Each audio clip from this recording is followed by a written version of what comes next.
is good, Prospere. I have a PhD in natural resource management, and I've worked extensively with forestry, the forestry department here in St. Lucia, and done a lot of work through my post at UNDP with climate change. So I'm very interested in the whole protecting biodiversity and protected areas in St. Lucia and within the Caribbean region.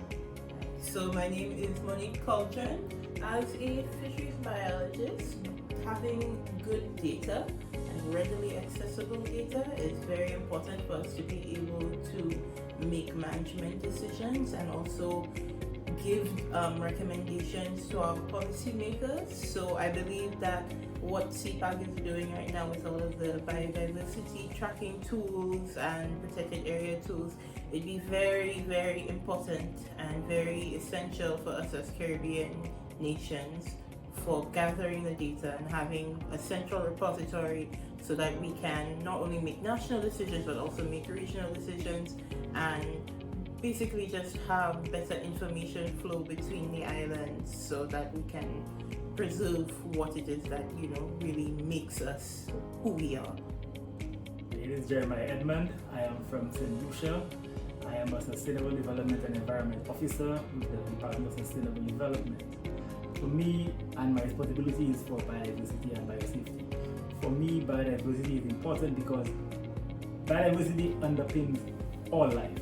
Everything that we do, it's underpinned by biodiversity, our food, our water, our clothing. So to me, I'm passionate about it because without it, the benefits of life that we enjoy today, we can't have it if we lose more of our biodiversity. What I found particularly interesting is the geonode.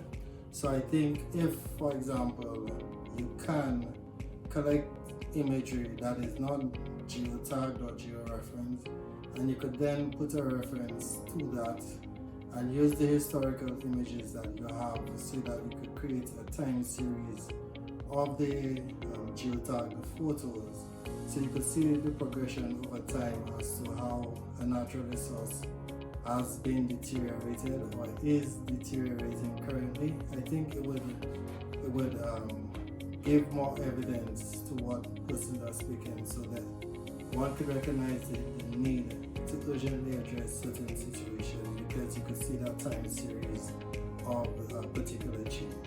And I think the GeoNode, once it has that capability, would give that sort of tool that would be quite useful. During this meeting, it came out that CPAG has the ability to create apps that can help us to reach our stakeholders more easily. And given our limited both financial and human resource constraints, it's very important for us to be able to gather reports on environmental issues such as coral disease or bleaching from our stakeholders who are more regularly in the water than us. For example, our divers or our fishing community, our spearfishers.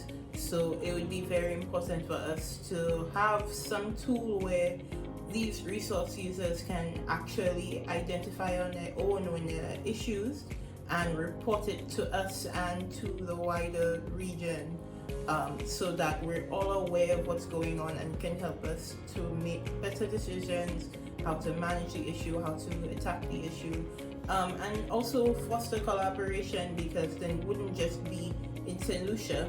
Perhaps maybe there could be linkages with other dive operators or fisher folk in different islands, and we can all collaborate and discuss on our various shared issues, because often when we have marine events, it's not just St. Lucia being affected, it's St. Lucia, St. Vincent, Martinique, all of us together.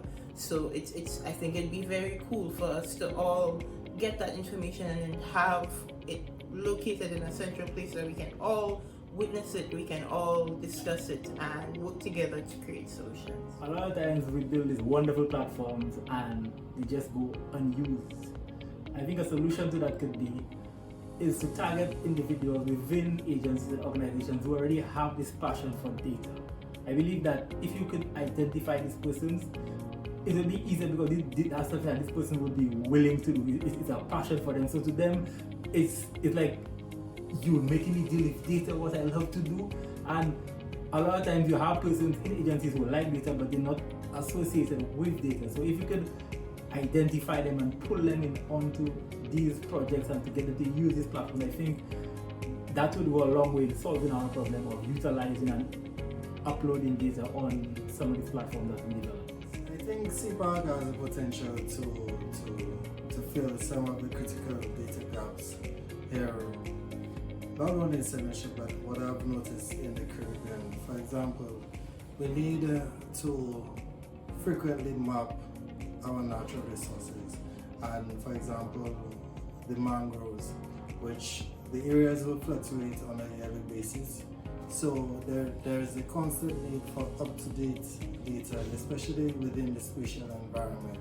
So if CPAG could assist with, for example, mapping out the spatial ecosystems that are relevant and that need constant protection, then I think that would be quite useful for the different countries, the agencies within the countries that need that information to then justify further spending on either protecting those special areas or finding ways to, because again we don't have a spatial planning, to use that information so that those critical areas could be protected further on.